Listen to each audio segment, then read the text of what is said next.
Welcome to part 2 of my rewrite of Sacrifice of Angels. In this part, we're going to be focusing in on the battle itself.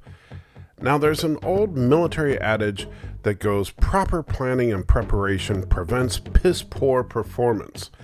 Now, you might be thinking about the fact that this is the entirety of the planning that we get for this battle. If those Dominion reinforcements come through the wormhole, we'll have lost everything. We take the ships we have, fight our way to Deep Space Nine, and destroy the anti-graviton emitter. It's our only hope. And you would be completely wrong. It would not be because of these two men at all. It would be because of these two men. No, not Gul Dukat and Damar, but because of the writers of this episode. You see, the problem here is not even that Sisko kind of had to come up with a last-second plan, that they didn't really have a strategy. I get it. They kind of wrote them into a corner because of the timing that the wormhole was going to be opened. I'm totally cool with that. It's that A, we didn't really see a strategy, and B, the strategy that they kind of sort of used doesn't work. Attack fighters.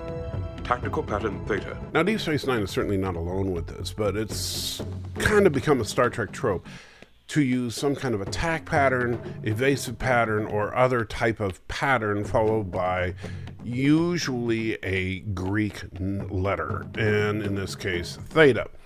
And look, I get it. It sounds cool. That's why they do it. However, you have no idea what it is. That's kind of the problem, is that if you say hard to port, I know what you're talking about. If you say full reverse, I know what you're talking about. If you say attack pattern Theta, that could mean anything. And that is kind of a problem here, because we're supposed to have an idea of what's going on in any battle. Otherwise, well, it just doesn't feel like anything's going on. Now, the biggest flaw here isn't that he says attack pattern Theta, because almost immediately after this, Sisko does describe in decent detail exactly what he wants to happen. And so the attack pattern Theta is a completely unnecessary line. Attack fighters. Tactical pattern Theta. Concentrate your fire on the Cardassian ships, and then split off into squadrons and run like hell. Now, I have to say, I find it highly unlikely that attack pattern Theta is to attack the Cardassians specifically and then peel off. It could be that attack pattern Theta is to come in from the side and attack and then peel off, but his order is to attack the Cardassians specifically was an addition to it. But I think that if he had simply said that he wants the fighter groups to attack the Cardassians and peel off, that would have been simpler.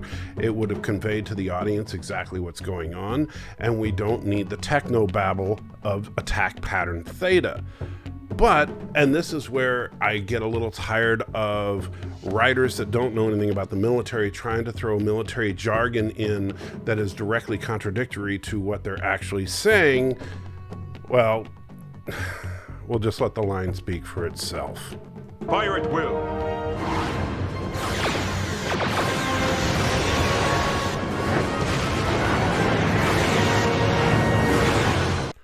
Dramatic? Sure. Beautiful? Absolutely.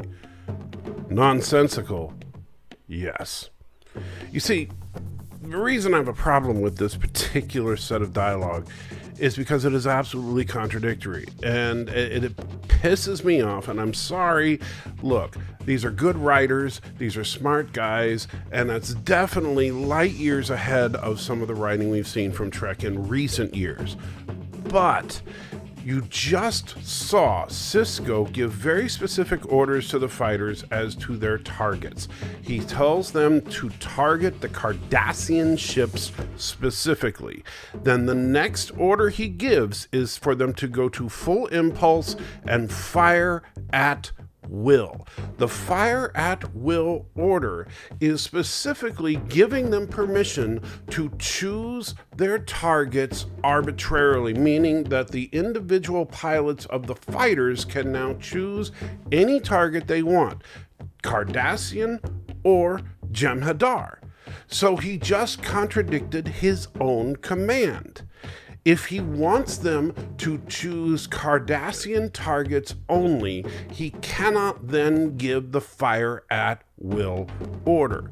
However, the writers love that term. They like saying fire at will because that's just a nice military jargon term that writers like to throw in because it sounds cool.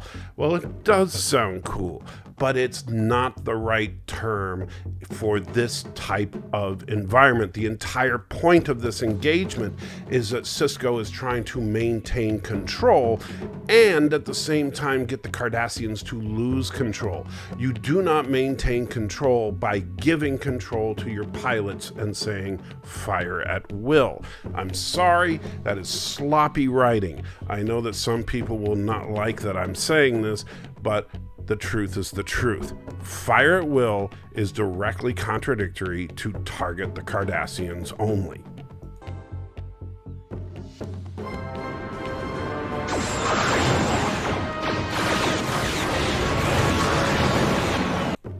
So, we've gotten to the credits, and after the credits we get another shot of the battle, very similar to the first one, but from a different angle. We see another fighter attack on the Cardassian ships. And again, we have a good idea of what Sisko is trying to do. He is attempting to provoke the Cardassians to try and get them to break formation. And it's pretty good. I mean, honestly, I can't complain as far as them showing us what is actually happening in the battle. Kudos to the visual effects department. They did an incredible job with what they had to work with. Honestly, this is especially for its day some of the best visual effects work that this era of Trek could possibly offer. And I certainly have no complaints with that. And so please do not take any of my criticisms that I'm offering to this episode as a slight against the magnificence of the achievement of the visual effects department, because I do not want to imply in any way, shape, or form that they let us down as far as the sheer spectacle of the battle. That being said, I think that there are obviously some flaws in the writing, which I pointed out earlier. I think that the technobabble and the improper use of military terminology in the first part is a problem, and I think we're going to get into the larger problem with the writing of the battle right about here. It's a very clever strategy, but then I'd expect nothing less from Captain Sisko. Sisko is trying to provoke us into opening a hole in our lines. He's determined to get here and stop us from taking down this minefield. So this image almost perfectly illustrates everything wrong with this battle. And Gul Dukat does quite well describe exactly what Sisko's strategy is. He is attempting to lure the Cardassians away, to open up a hole so that the Federation ships can get through and get to Deep Space Nine, which is a sound tactic if they were fighting on land. This would be a perfectly sound tactic if they were fighting on land. This is a tactic that makes absolutely zero sense in a three-dimensional environment such as outer space, especially if you consider that these are ships that are all capable of warp speeds. These are all ships that are capable of traveling many light years in a very short amount of time, and in fact have traveled several light years to get to this position. And considering that there are literally millions upon millions of kilometers or miles, depending on your measurement of choice, in every direction that the Federation fleet could move in to simply go around the Dominion fleet, or simply fly in between the Dominion ships if they wanted to at faster than light speeds. So there is no reason, absolutely no reason, for this battle to take place in the way that it does. And I truly am sorry. I know that a lot of people, they love this battle, and I understand why. It is quite the spectacle, to be sure. Again, I am not suggesting that it's not a gorgeous battle to look at. But I'm going to suggest a different way they could have done it that I think would have been more interesting. But I think this battle is a complete waste because it makes no sense that the Federation would have actually stopped their fleet to engage the Dominion and then resumed their fleet after the battle is won, especially with the ticking clock that the wormhole could be opened at any moment. And I'll say this for Captain Sisko, he is persistent. That's the 9th wave of Federation fighters he sent against us. Well, his persistence is about to pay off. Let's give him his reward. So Gul Dukat, of course, is a smart tactician himself, and he's playing this game of chess with Sisko, and he is going to go ahead and give Sisko the opening that Sisko so desperately wants, only to try to crush him within that opening. So he says he's going to open up a space for his ships to go in and then crush them within that opening. So here we go with that. Have a half dozen squadrons break formation and go after those fighters. Yes, sir.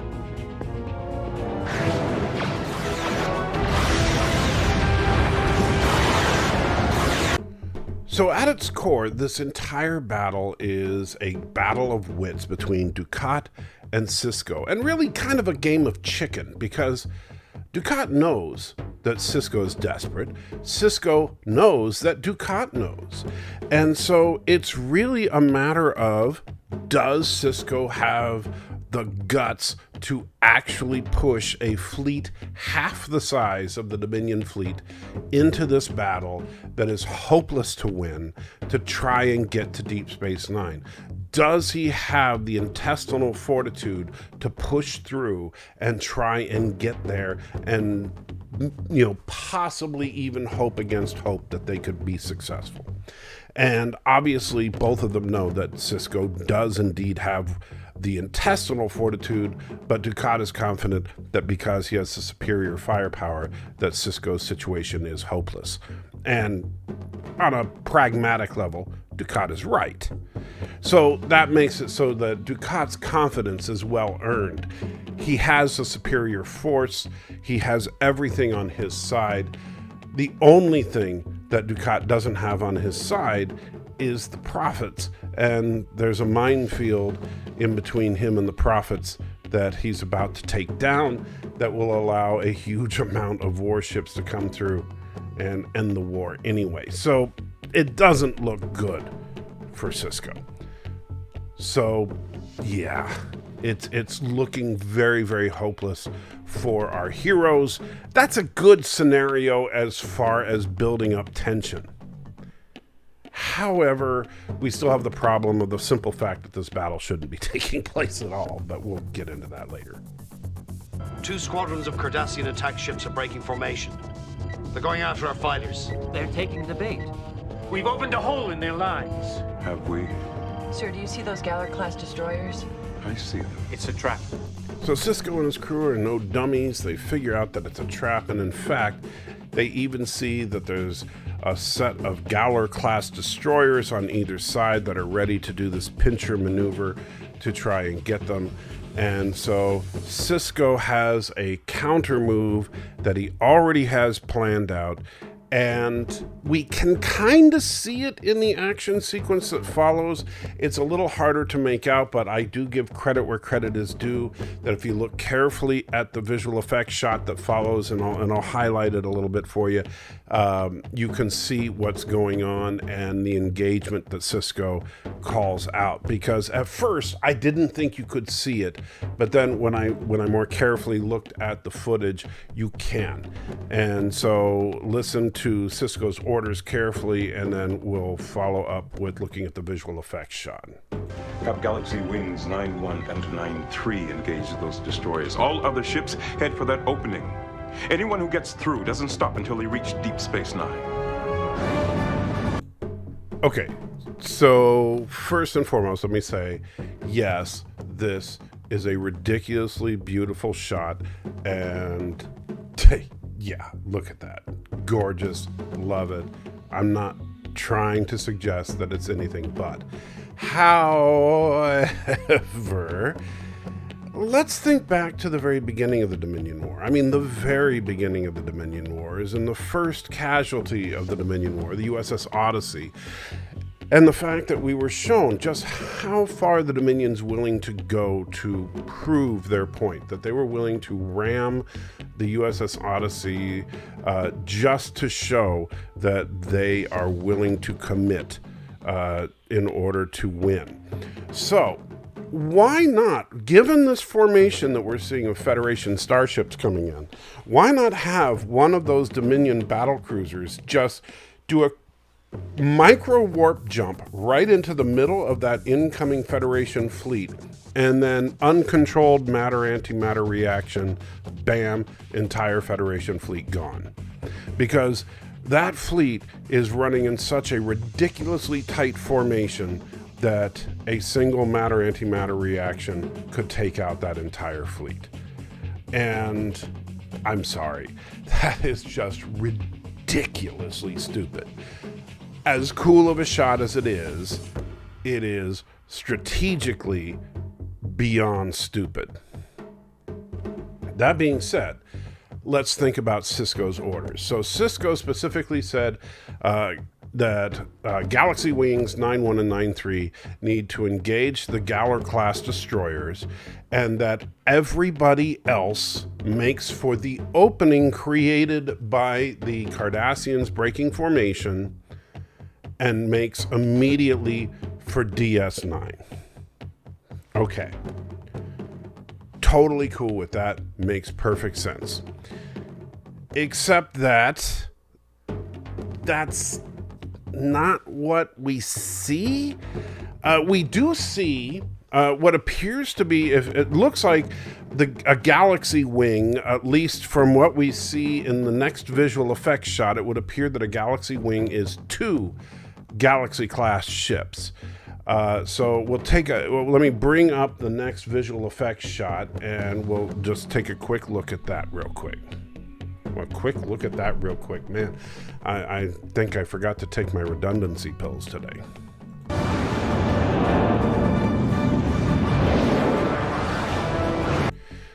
Okay, so first and foremost, and I'm sorry, I know it sounds nitpicky to some, but I gotta say it, I defy anyone to show me in this shot the hole in the Dominion lines that these ships are heading for. Where is the opening that Gul Dukat gave them? Where is the big gaping opening? Where is this break in the lines? I don't see it. It just looks like a wall of enemy ships. And so that's a big problem. And I've had people argue with me and on the spirit of good fun. Look, I don't, it's okay to argue as long as we're not doing it in a hateful way, okay? So I'm all for nerd fights. It's all good. But I've had people argue with me that, hey, come on now. This is, way back when Deep Space Nine was on, there was only so much they could do with the visual effects. Look, I'm not saying that we need massive CG magic going on. And in fact, what I would argue for is less visual effects. All you have to do is in the center, say, third of the screen, don't put any Dominion ships, and bam, problem solved. There's your opening. But instead, we have Dominion ships pretty much blanketed across the screen, and so it looks like all those Federation ships are just going kamikaze style into the Dominion fleet. It doesn't make sense that they're acting like they have this big opening. There is no opening. Further, if Sisko's order is that every ship goes for the opening and makes a beeline for Deep Space Nine, except for the 2 Galaxy Wings, which are going to engage the Gaylord-class destroyers, which we'll see in the next shot, then why do they all stop and engage the Dominion fleet? Why don't they just all go to warp and head for Deep Space Nine? And again, I know that there are a multitude of arguments that can be made. The most common thing that I could think of is, well, if they get too close to the Dominion ships, maybe their warp fields would, interrupt each other or something. Well, go around the Dominion fleet. The Dominion fleet isn't so big that you couldn't go around it in like 10 seconds at warp. And actually wouldn't even take that, right? So this is an absolutely ludicrous battle to be existing at all.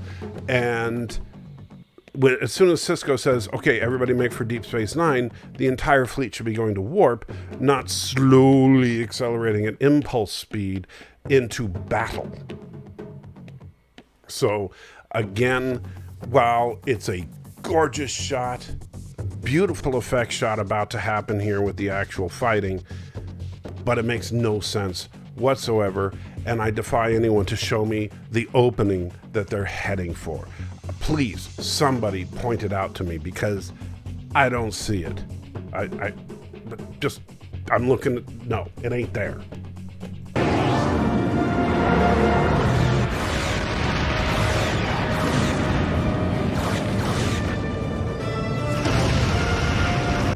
And once again, credit where credit is due, one of the most beautiful visual effects shots in all of Trek. And I certainly do not want to detract from that in any way, shape, or form as far as what we see here. I do want to point out that this is also probably the last shot that really matches the description of what we're seeing to what's actually shown on screen, is that Sisko orders the 2 wings of Galaxy-class ships to engage the Gaylord-class ships, while everybody else is to make for Deep Space Nine. And that's kind of what we see here. If you look in the foreground, we have the Gaylord-class ship being engaged by 2 Galaxy-class ships. And while it's kind of hard to see in the freeze frame that we have on screen right now, if you look carefully in this shot, and I'll rewind it for just a couple seconds and replay it here, you can see in the background another Gaylord-class ship also being engaged by 2 Galaxy-class ships. So kudos to the visual effects guys. I did not catch this when I viewed this episode in the past. I had always just assumed that this was just kind of random ships battling it out, and that it didn't really match what Sisko was saying, and that it was just pew, pew, pew, pretty explosions. So I retract that from anybody that's heard me say that in the past. I was wrong. This shot does match what Sisko said, even though what Sisko said is ridiculous in that there is no reason to be having this impulse speed battle at all, which again we're going to get into in just a minute when I suggest how the battle should have taken place in my rewrite.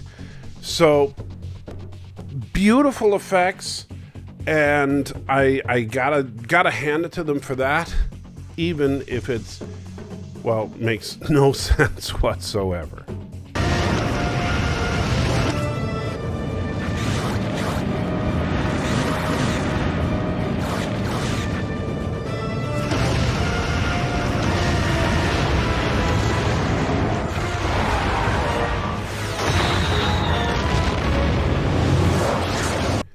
And here, once again, we see the Defiant, a couple of Miranda-class ships, and of course, behind them, the rest of the fleet, apparently going through the hole that doesn't exist because they're engaging this Dominion fleet and they're just getting pummeled by this Dominion fleet.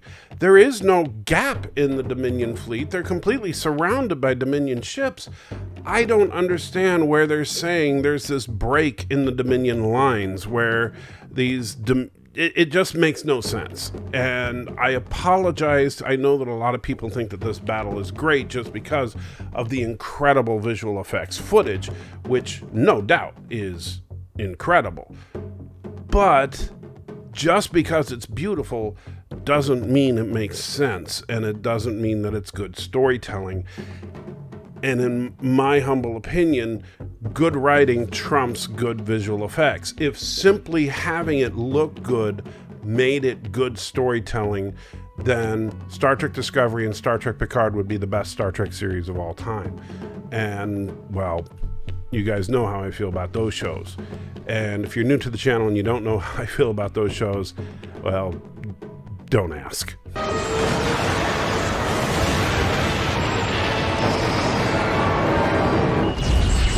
we've just lost the SeaTac and the Majestic. We're on our own. Comms back online. 4 enemy ships directly ahead. Wait a minute. Did Nog actually just say that there were 4 ships directly ahead?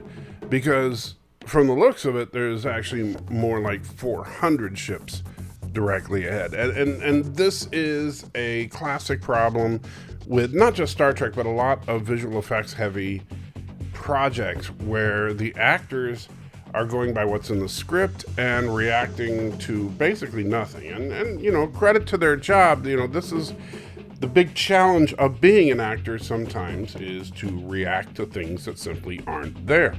They're staring at a green screen, or in some cases, they're staring at a bunch of people who are just basically holding equipment and pointing microphones at them and stuff, and having to react as if they're looking at a view screen with, you know, tons of Dominion ships bearing down on them.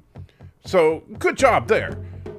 But when Nog says there's 4 ships coming in, and we see a visual effects shot that, you know, where the Defiant is basically plowing into an entire battlefield full of Dominion ships, it's like, what is Nog looking at? Now, he could say maybe there are 4 ships coming in directly towards them or something. I guess they could have just written that line a little better. Or maybe if they just tightened up this battle, it would make more sense. If they kind of narrowed down the scope of the battle, it might make more sense. If this battle just made sense, it might make more sense. Evasive maneuvers. Pattern Omega. We're going through. Much like the attack pattern Theta at the beginning of this battle, evasive pattern Omega doesn't tell us any information that is useful in this battle. If he simply said evasive maneuvers, that would give us all the information we needed, and that would put his trust in the helmsman, in this case, I believe, Dax. And granted, it seems that especially so on Deep Space Nine, the positions on Defiant are completely interchangeable. You could put anybody at any station at any time, and everybody is just as good at everything as everybody else, which that's a whole other issue. But using a preset pattern for evasive maneuvers in a battle like this makes absolutely zero sense. Because are you trying to tell me that as the Defiant is bobbing and weaving through the Dominion ships in order to try and get through this Dominion attack fleet to get to Deep Space Nine, that it's using a preset pattern of bobbing and weaving to get through the fleet? Evasive pattern Omega.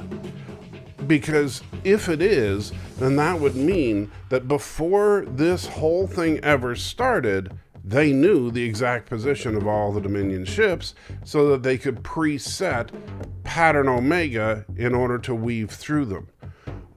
Or is pattern omega mean simply first ship go over, second ship go under, third ship go to the left, fourth ship go to the right? It doesn't make any sense.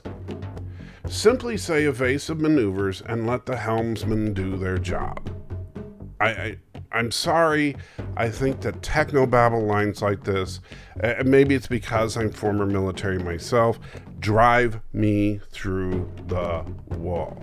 Because it makes it painfully obvious that they didn't have anyone in the writer's room that understood what these terms actually meant. And it meant that they didn't care about what message they conveyed to the audience, except that Sisko is in command. So, again, I still don't see this hole in the fleet. I understand that at this point, I would assume that the Dominion fleet is closing their trap on the Federation fleet, but I never saw an opening to begin with. Wait a minute. So you're telling me that they actually have shields? Because it seemed to me for the longest time in Deep Space Nine that they just kind of forgot about shields and ships just kind of exploded when they got hit by weapons fire. All right, I know, I'm kidding. I know people are going to get mad at me, but it is true, and we'll even see it later in this very battle when the Klingons show up, that ships just kind of explode when they get hit, except for, of course, the Defiant. Excuse that Defiant has a blade of armor. I get that. However, shields just became inconsequential in Deep Space Nine for some reason.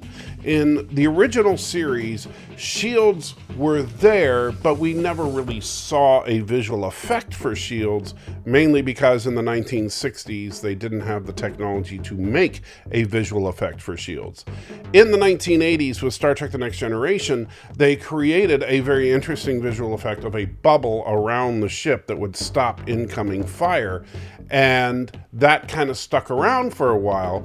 But then in Deep Space Nine, all of a sudden, during the Dominion War, ships just instantly exploded when they started getting hit with fire. Towards the beginning of the Dominion War, they started saying that Dominion weapons could simply penetrate shields with no problem. However, they mitigated that problem, but now apparently everybody's weapons just goes through everybody's shields. Both Dominion ships and Federation ships, everybody's ships just explode. Yay! It's Star Trek Wars. You mean the vast migration of Star Wars fans? No, that was the Star Wars Trek.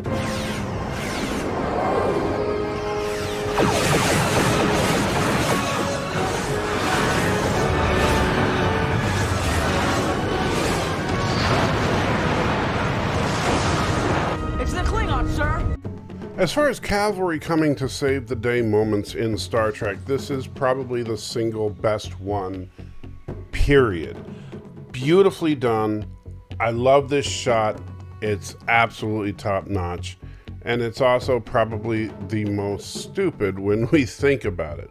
Because the overall goal here is not to defeat the Dominion fleet. If that was in fact the goal, if the main purpose of this battle was simply to defeat this Dominion force, then yes, this Klingon attack would have been brilliant. But the plan here was to get to Deep Space Nine to stop the Dominion from defusing the minefield. The Klingons attacked from the Dominion flank, which means that the Klingons could have made a beeline for the station without ever engaging the fleet at all. The Klingons could have reached the station before the Dominion actually had a chance to deactivate the minefield and engage the station directly. Because the Klingons decided to go for glory and attack the fleet directly, the Dominion almost won the war. This was one of the biggest tactical mistakes of the entire Dominion War. It's only because of the fact that the prophets intervened that the Klingons didn't just hand the Alpha Quadrant to the Dominion right here. Captain, the Klingons have broken a hole in the Dominion lines. Okay, so now O'Brien says we have a new hole in the Dominion line, so I'm sure this next effect shot will see clearly that there is a path in the Dominion lines. Dax, can you get us through? I'd love to try.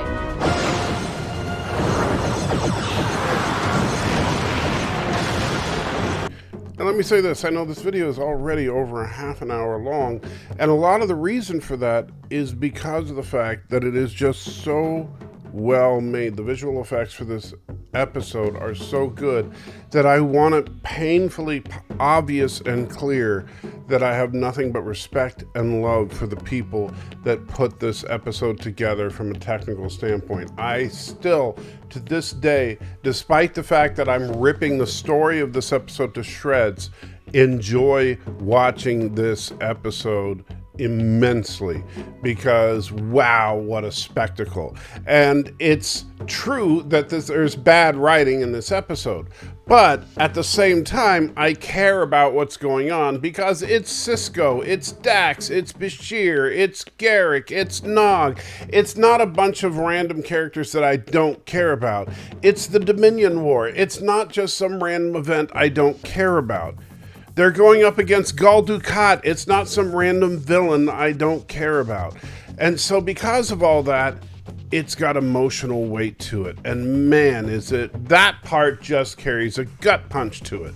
It's just unfortunate that this particular episode is not put together all that well, in my opinion. But man, it's great to watch even when it's just kind of sloppy. I just want to make that painfully clear. I don't want anybody to walk away from this video thinking that I am hating on the visual effects team, the production staff, even the writers of Deep Space Nine, because they created a bunch of characters and a bunch of situations where there's a lot of emotional depth. Even when it's bad, it's good.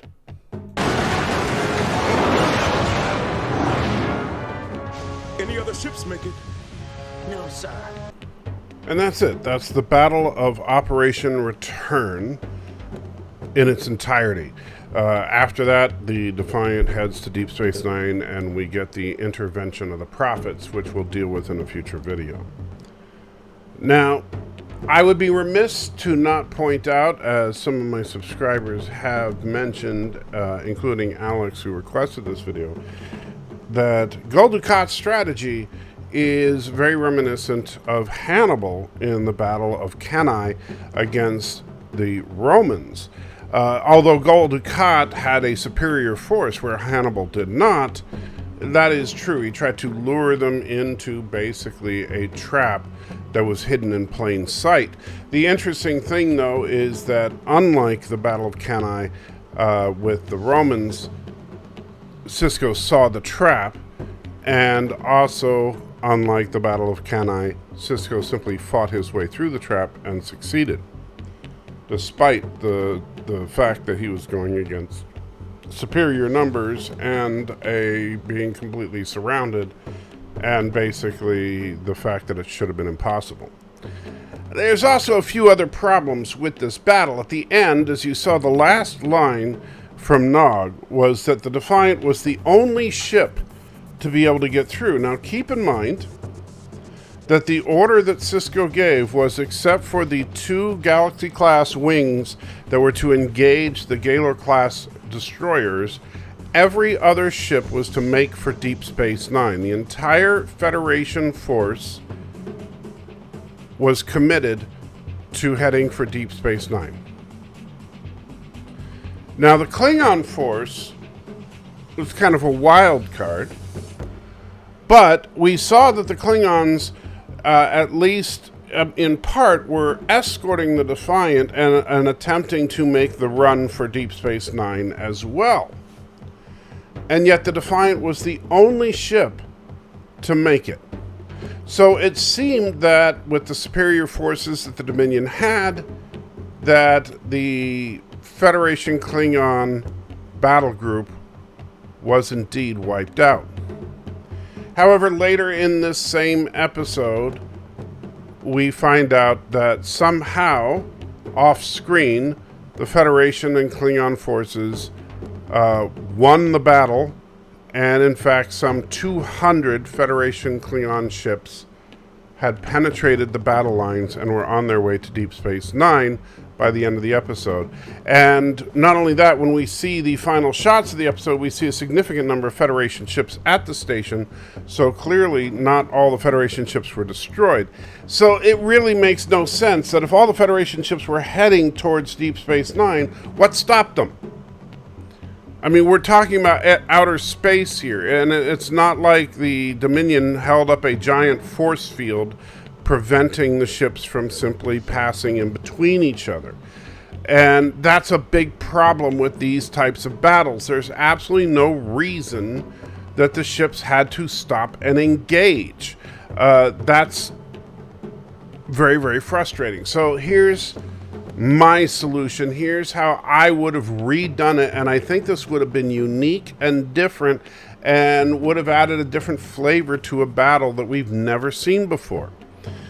Because the Dominion War had several key battles, and I think that with the exception of this battle, I could be wrong, but I'd have to go back and rewatch the entire Dominion War, but most of the battles of the Dominion War took place around a specific target. And if there is a specific target, for example, if you're attacking Deep Space Nine, then the battle would naturally take place around Deep Space Nine. If you're attacking, say, in the battle of the Jintaka system, then you would see that planet and, you know, the defensive outposts and stuff, and that's where the battle would take place. That makes perfect sense. But if the battle is midway in between 2 points, this is not a land mass. There's no reason that one army would simply line up in a defensive position and the other army would line up in an offensive position, and they would stop and go to sublight and then duke it out, and then the victorious army would move on. That makes no sense whatsoever. This is outer frickin' space. The army that's trying to get to an attack would simply ignore the other one and go around them. So, what I would say is that the Dominion fleet would go out just like they did to meet the Federation fleet, to try to, and in fact, what I would probably do is say that the Dominion sees that the Federation fleet is massing at Starbase 375. They're suspecting an attack, so they amass the same fleet, the 1,800 ships, and they send the Dominion fleet to Starbase 375. And shortly before the Dominion fleet reaches Starbase 375, the entire entire Federation fleet goes at maximum warp towards Deep Space Nine. And so then it becomes a race where the Federation fleet is pushing as fast as they can for Deep Space Nine, with the Dominion fleet in hot pursuit. Then, after a brief time, the Dominion fleet catches up, and they begin basically trading shots at warp with each other. So this will be our first battle that will be taking place entirely at warp. And so the ships will have the fleet formations side by side, trading shots while at warp. And the Dominion fleet will be on one side, the Federation, which will of course be a much larger fleet than the Federation fleet, picking off Federation ships. The Federation ships will be firing back with everything they have, and we'll have this battle going back and forth. The Federation fleet is getting smaller and smaller as they're getting closer to Deep Space Nine. Cisco is getting worried that by the time they get to Deep Space Nine, they're not going to have much of a fleet left to try and stop the graviton beam. And then as they're getting closer and closer, and Gul Dukat is getting happier and happier with what's going on, and the Changeling, and everybody is just, and the, oh gosh, Wayun, they're all getting very, very happy and beginning to celebrate the Dominion victory. And then the Klingon ship, in a pincher maneuver, comes in on the other flank of the Dominion fleet at warp and begins firing in. And the Dominion fleet, because they were diverting all their power to the shields facing the Federation fleet, starts taking heavy losses because they weren't expecting the Klingons to attack from the other side. And so then the Dominion fleet has to balance their shields for both sides. They start taking heavy losses, and that's when they realize that things are not going particularly well. However, they do manage to take down the minefield, and we still get to the situation where the reinforcements are now going to come in just before the fleets arrive. And so, even though the battle is won at warp, we still have the reinforcements issue to deal with, which we will deal with in the next video. So, fairly simple rewrite there. We have a classic larger army versus smaller army overpowering force instead of trying to duplicate Hannibal's maneuver. I get that they were trying to get fancy with strategy, but this is space. It doesn't work that way. And you can still have the maneuver of having the Klingons flank the Dominion and have a little bit of fun with that. Where the real strategy is going to come in is going to be in the next part of this series. We're going to talk about that a little bit, but I think that that's where things are going to get really interesting. So I hope you guys are enjoying this series so far, and yeah, live long and prosper and all that good stuff. Take care. Thanks so much for watching. If you like this video, please click that thumbs up button and tell a friend so we can beat that algorithm. Leave me a comment if you can think of a great way for me to improve my content. And hey, if you really like what you see, consider going on over to patreon.com and lending us a hand. Every little bit helps. Remember, you are the salt of the earth, but I am the salty trekker. Take care.